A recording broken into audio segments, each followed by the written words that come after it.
Hi, welcome back to my channel Shketki Math Tutorials. Today's topic Telangana State 8th Maths 5th chapter comparing using proportion. Introduction of exercise 5.2 and 5.3 and video 4 regarding this 5th chapter. Okay, first ఇక్కడ నేను formulas list out చేసేసాను. ఈ formulas అన్నీ మీకు explain చేస్తాను. Formulas అన్నీ explain చేసే ముందు మనం జనరల్గా షాపింగ్ చేస్తూ ఉంటాం. మనకి డిస్కౌంట్స్ ఆఫర్స్ ఉంటాయి. డిస్కౌంట్ అనేది మనకి దేనిపైన ఇస్తారు? యాక్చువల్గా అక్కడ ప్రైస్ ట్యాగ్ పైన ఒక ప్రైస్ ఉంటుంది. What is that price? That price is called market price.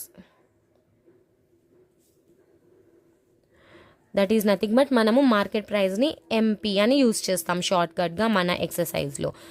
Market price పైన సమ్ డిస్కౌంట్ ఇస్తారు. సో మనకి లాస్ట్కి వచ్చే వాల్యూ ఏంటి? Selling price. ఏముంటుంది అది? Market price minus discount is equals to selling price. ఇంతే కదా, మనకు అందరికీ తెలిసిన విషయమే. వీటన్నిటిని మనము చిన్న చిన్న ఫార్ములాస్ చేసి మన ఎక్సర్సైజెస్లో యూజ్ చేయబోతున్నాము. అలాగే ఇది మార్కెట్ ప్రైస్, డిస్కౌంట్స్కి సంబంధించిన కేటగిరీ.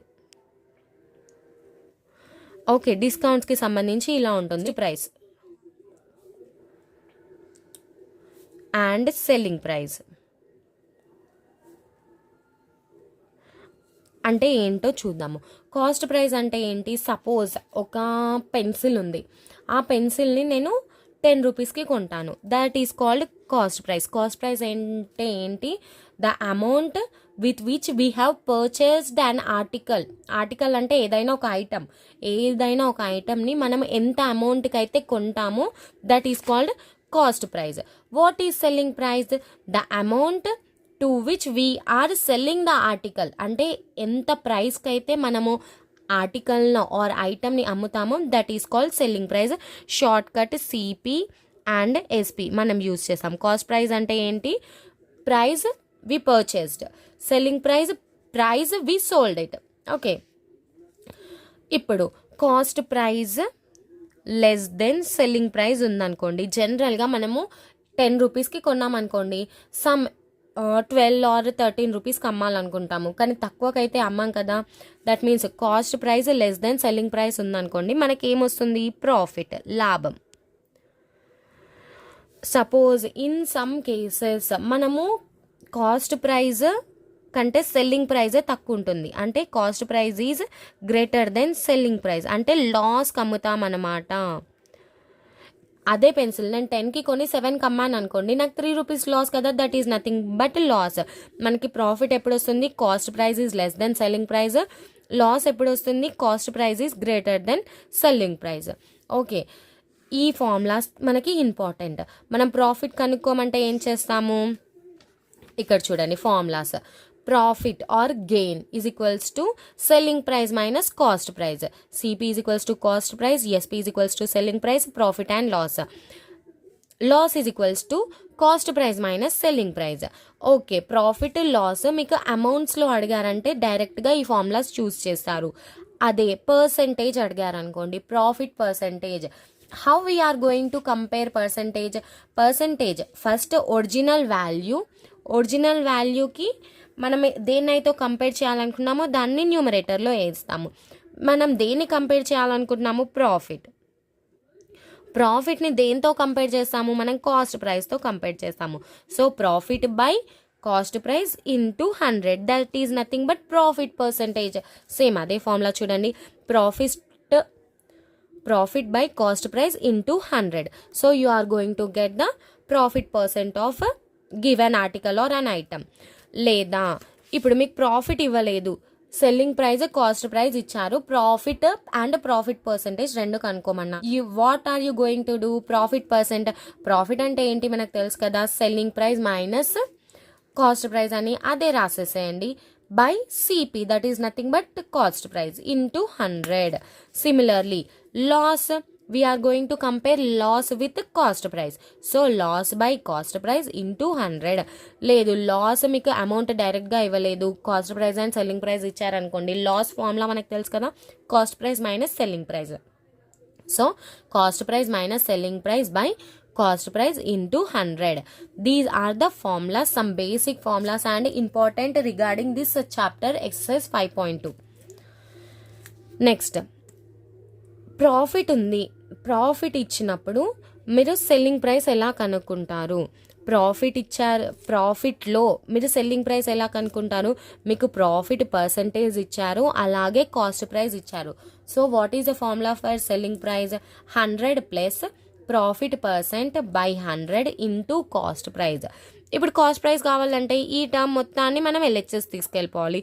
సో మనకి కాస్ట్ ప్రైస్ వచ్చేస్తుంది. ప్రాఫిట్ అంటే we are going to add, loss అంటే వీఆర్ గోయింగ్ టు సబ్స్ట్రాక్ట్. ఇక్కడ చూడండి, loss means 100 minus loss percent by 100 into cost price. ఇప్పుడు కాస్ట్ ప్రైస్ లాస్లో కావాలి అంటే లాస్ వచ్చినప్పుడు కాస్ట్ ప్రైస్ కనుక్కోవాలి అంటే ఈ టర్మ్స్ అన్నీ మనం ఇటు తీసుకెళ్ళిపోయామనుకోండి, మనకి కాస్ట్ ప్రైస్ వచ్చేస్తుంది. ఓకే, ఇప్పుడు డిస్కౌంట్ గురించి మాట్లాడుకున్నాం కదా. Market price minus selling price is equals to discount. Discount is same as loss, అంటే లాస్ ఏం కాదు, జస్ట్ సిమిలర్గా ఉంటాయి అన్నమాట. మార్కెట్ ప్రైస్ కావాలి అంటే what you are going to do? Discount plus selling price. Discount percent అంటే డిస్కౌంట్ బై మార్కెట్ ప్రైస్. మనకి డిస్కౌంట్ దేనిపైన ఇస్తారు? అక్కడ ఉండే మార్కెట్ ప్రైస్ పైన కదా ఇచ్చేది. So we are going to compare discount with market price into 100% కాబట్టి ఇంటూ 100. లేదు, డిస్కౌంట్ ఇవ్వలేదు, market price and selling price ఇచ్చారు. So what you are going to do? Market minus selling price is equals to discount. So in place of discount you are going to substitute these two values and comparing discount with market price. So you are multiplying it with 100 to get percent. Okay, ఇప్పుడు discount అంటే minus చేస్తాము, tax అంటే add చేస్తాము. ఆబ్వియస్గా మనకు అందరికీ తెలుసు కదా, tax will be similar to profit, discount will be similar to loss. Okay, రెస్టారెంట్లో మీరు సమ్ ఫుడ్ తిన్నారు, అక్కడ ఫుడ్ వాల్యూ ఒక 2000 అయింది, ట్యాక్స్ 10% ఉంది, టోటల్ అమౌంట్ ఎంత అవుతుంది? 200 ప్లస్ 10% ఆఫ్ 200 అవుతుంది కదా, that is called billing amount. Billing amount అంటే ఏంటి? Market price plus tax. So మీకు ట్యాక్స్ ఒకటే కావాలి అంటే billing amount minus market price చేస్తారు. Okay, tax percent we are going to compare tax with market price, that means original price into 100. మనకు percentage కావాలి అంటే ఎప్పుడైనా ఏం చేస్తాము? ఇంటూ 100 చేస్తాము. ఇంట్రెస్ట్ అంటే ఏంటి? సపోజ్ మనము ఎవరికైనా కొంత అమౌంట్ ఇస్తాం, ఒక 500 600 ఇచ్చినాం అనుకోండి, వాళ్ళు కొన్ని రోజుల తర్వాత మనకి రిటర్న్ అమౌంట్ ఇచ్చేటప్పుడు ఫస్ట్ టైం మనం మాట్లాడుకుంటాము, ఇంత వడ్డీకి ఇస్తాం మేము అని. That is nothing but interest. జనరల్గా తెలంగాణ లాంగ్వేజ్లో అయితే మిత్తి అని అంటారు కదా. Interest is of 2 types. ఏంటది? Simple interest and compound interest. Simple interest అంటే ఏంటి? సింపుల్ ఇంట్రెస్ట్ అంటే ఫస్ట్ కొంచెం అమౌంట్ ఉంటుంది, ఆ బేసిక్ అమౌంట్ పైన ఇంట్రెస్ట్ వేస్తూ ఉంటారు, that is called simple interest. Compound interest అంటే ఏంటి? నేను ఒక 10,000 అప్పు తీసుకున్నాను, 10,000కి 1 ఇయర్కి సమ్ 1000 రూపీస్ ఎక్స్ట్రా కట్టాలి. So at the end of 1 year what is total amount? 11,000, right? ఇప్పుడు నేను ఈ 1000 కట్టేశాను అనుకోండి, మళ్ళీ ఒరిజినల్ అమౌంట్ 10,000 అలాగే ఉంటుంది. లేదు, నేను ఈ 1000 రూపీస్ ఇంట్రెస్ట్ అమౌంట్ కట్టలేదు అనుకోండి, సో టోటల్ అమౌంట్ ఏమవుతుంది? Original amount plus interest, that is 11,000 అవుతుంది. ఇప్పుడు ఇంట్రెస్ట్ ఈ 11,000 పైన క్యాలిక్యులేట్ చేస్తారనమాట. కంపౌండ్ ఇంట్రెస్ట్ అంటే we are going to take interest on interest. If interest is not paid, we are going to take interest on interest, that is nothing but compound interest. ఇప్పుడు simple interest, compound interest రెండు ఉన్నాయి. మనము 1 ఇయర్కి గనక calculate చేస్తే రెండు ఈక్వల్గా వస్తాయి. అదే మీరు నంబర్ ఆఫ్ ఇయర్స్ పెంచుకుంటూ పోతున్నారనుకోండి, simple interest end of 1 year simple interest same ఉంటుంది, ప్రిన్సిపల్ అమౌంట్ సేమ్ ఉంటుంది. అదే కంపౌండ్ ఇంట్రెస్ట్లో కంపౌండ్ ఇంట్రెస్ట్ చేంజ్ అవుతుంది, అలాగే ప్రిన్సిపల్ అమౌంట్ కూడా చేంజ్ అవుతుంది. ఇది ఎలా చేంజ్ అవుతుంది అనేది మీకు ప్రాబ్లమ్స్లో నేను క్లియర్ కట్గా ఎక్స్ప్లెయిన్ చేశాను. మీకు డౌట్స్ వస్తే మాత్రం ఇమ్మీడియట్గా కమెంట్ సెక్షన్లో మెన్షన్ చేసేయండి. This is all about introduction of exercise 5.2 and 5.3. Exercise 5.2 first problem. In the year 2012, it was estimated that there were 36.4 crore internet users worldwide. అంటే 2012లో ఇంతమంది ఇంటర్నెట్ యూజర్స్ ఉన్నారు. In the next 10 years, the number will be increased by 125%. Estimate number of internet users worldwide in 2022.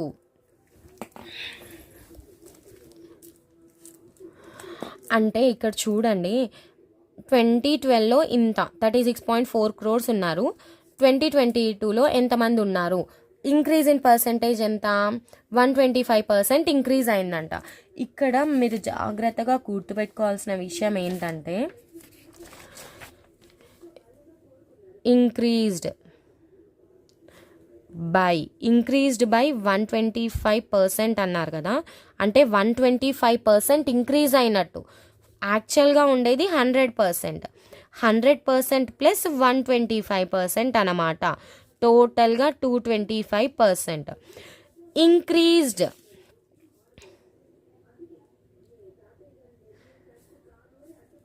To 125%. Increased to 125% అంటే ఏంటి? 100% నుండి 125%కి increase అయింది. టోటల్గా ఎంత increase అయినట్టు? 25% ఇంక్రీజ్ అయినట్టు. సో టోటల్గా ఉన్నది యాక్చువల్గా లాస్ట్కి ఉండేది 125%. ఇక్కడ మాత్రం 225. ఇంక్రీజ్డ్ బై అంటే we are going to take the total value. Increased to 125 అంటే 100 గివెన్ పర్సెంట్ మైనస్ 100 నుండి 125కి అయింది. ఎంత ఇంక్రీజ్ అయినట్టు? 25% కదా. ఇక్కడ ఇంక్రీజ్డ్ బై 125% అంట. ఉన్న 100 ఇంకా 125 ఇంక్రీజ్ అయింది. So 100 plus 125 that is 225. మీరు ఈ 2 టర్మ్స్ బాగా అర్థం చేసుకోవాలి, లేకపోతే పర్సంటేజెస్లో మీరు ప్రాబ్లమ్స్ చేయలేరు. Okay, number of internet users in 2012 that is 36.4 crore. Internet users increased by 125%. So 125% కనుక్కొని దీనికి యాడ్ చేసినా మీకు ఆన్సర్ వస్తుంది, లేదా 100 ప్లస్ 125% ఆఫ్ 36.4 చేసినా వస్తుంది. Therefore, number of internet users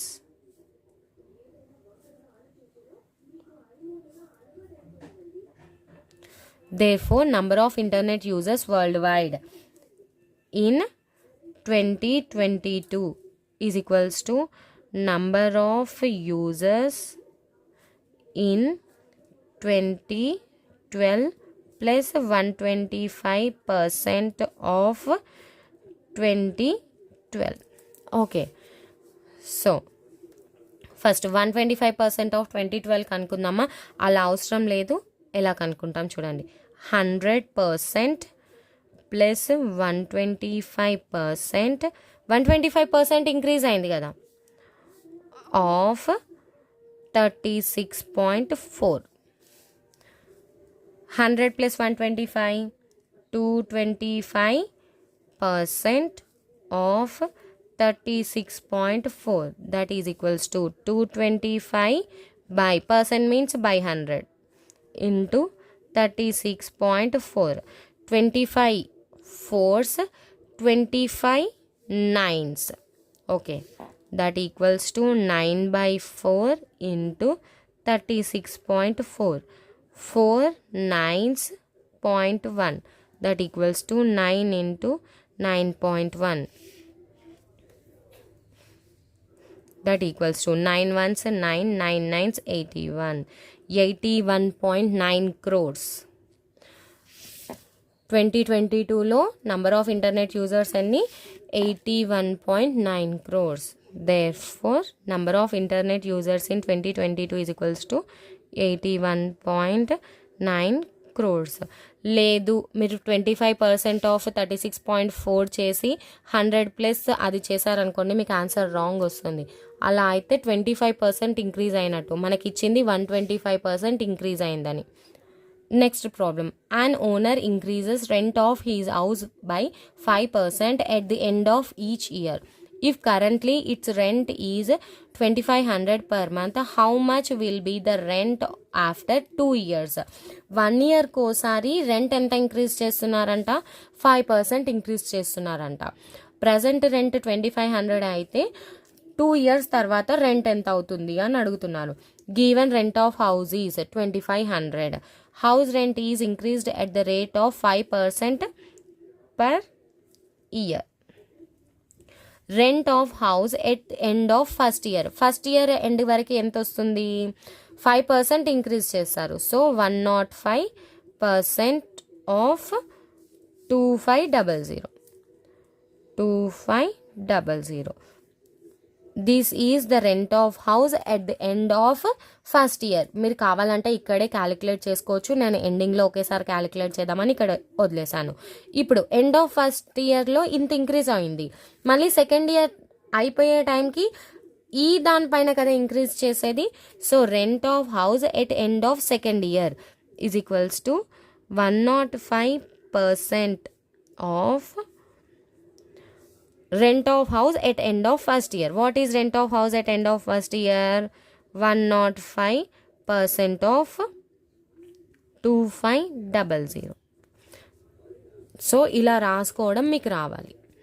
that equals to 105% can be written as 105/100. Of అంటే into again 105/100 into 2500. So 0 zeros will get cancelled. What is remaining?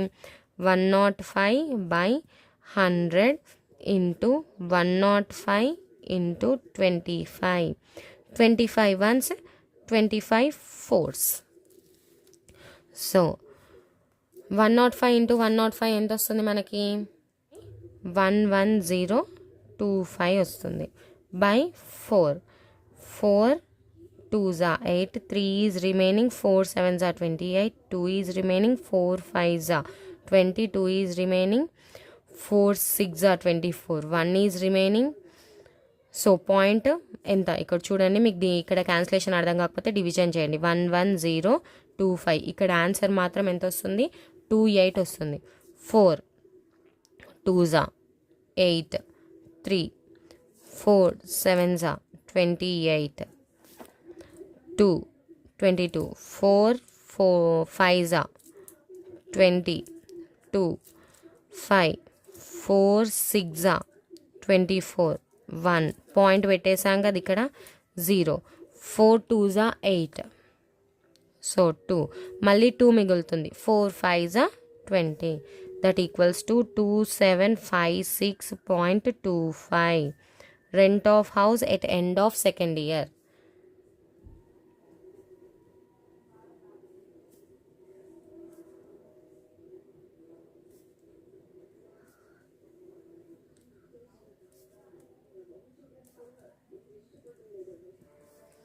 Therefore, rent of house at end of second year is equals to 2756.25 rupees.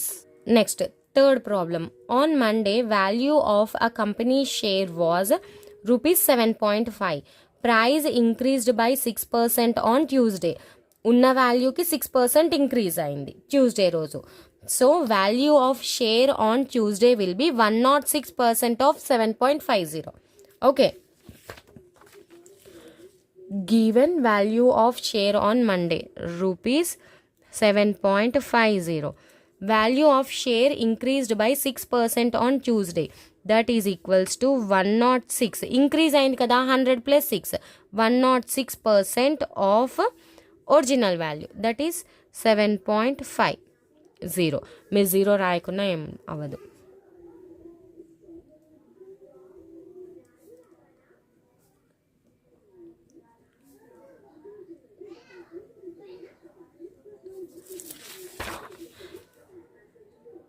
Decreased by 1.5% on Wednesday.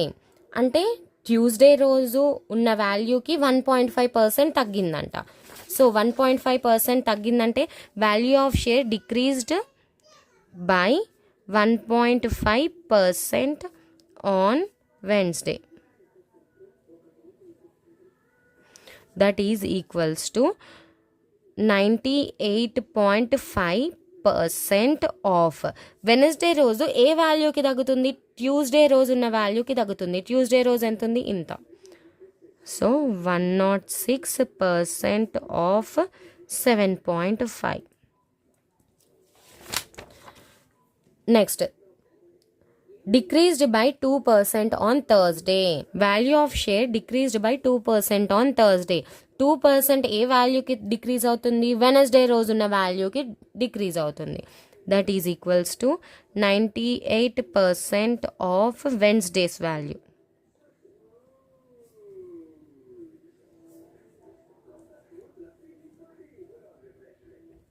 That equals to 98% of Wednesday రోజు ఎంత ఉంది? 98.5% of 106% of 7.5. Okay, what is question? Find the value of each share when trade opened on Friday. అంటే Friday రోజు morning. Therefore value of share on Friday morning. ఇదంతా Thursday రోజు evening ఎంత ఉంటుందో Friday రోజు మార్నింగ్ అంతే ఉంటుంది కదా. 98% of Wednesday value. This is Wednesday value. 98.5% of 106% of 7.5. So ఒక్కొక్క బ్రాకెట్ తీసేసుకుంటూ వెళ్దాం. 98% ఆఫ్ 98.5% ఆఫ్, ఈ బ్రాకెట్ తీసేస్తే 106/100 ఇంటూ 75. ఇప్పుడు ఇది కూడా తీసేద్దాం. 98% of 98.5/100 into 106/100 into 7.5. That equals to, ఇప్పుడు ఇది కూడా తీసేస్తే 98/100 into 98.5/100 into 106/100 into 7.5. This is the share value on Friday morning. Okay, so నేనైతే క్యాలిక్యులేటర్ యూజ్ చేసేసాను. మాకు ఎగ్జామ్లో క్యాలిక్యులేటర్ ఉండదు కదా అని మీకు డౌట్ రావచ్చు, ఎలా చేస్తారో. ఇది ఒరిజినల్ వాల్యూ. ఇక్కడ 98/100 అంటే ఏం రాయొచ్చు? 0.98 ఇంటూ 98.5/100 అంటే 0.985 ఇంటూ 106/100 అంటే 1.06 ఇంటూ 7.5. ఇవి మల్టిప్లై చేస్తే మీకు ఆన్సర్ వచ్చేస్తుంది. Therefore, value of share on Friday morning rupees 7.674135. ఓవరాల్గా షేర్ వాల్యూ ఇంక్రీజ్ అయింది చూడండి. ఫస్ట్ 7.5 ఉండే, ఇప్పుడు 7.67 వచ్చింది. అంటే మనకి 0.17 అలా ఇంక్రీజ్ అయింది అనమాట. Okay, regarding this video, if you have any doubts, please post your doubts in the comment section. Definitely I am going to clarify your doubts. And that's all for today. Remaining problems I will explain in the next video. Thank you. Bye. See you in the next video.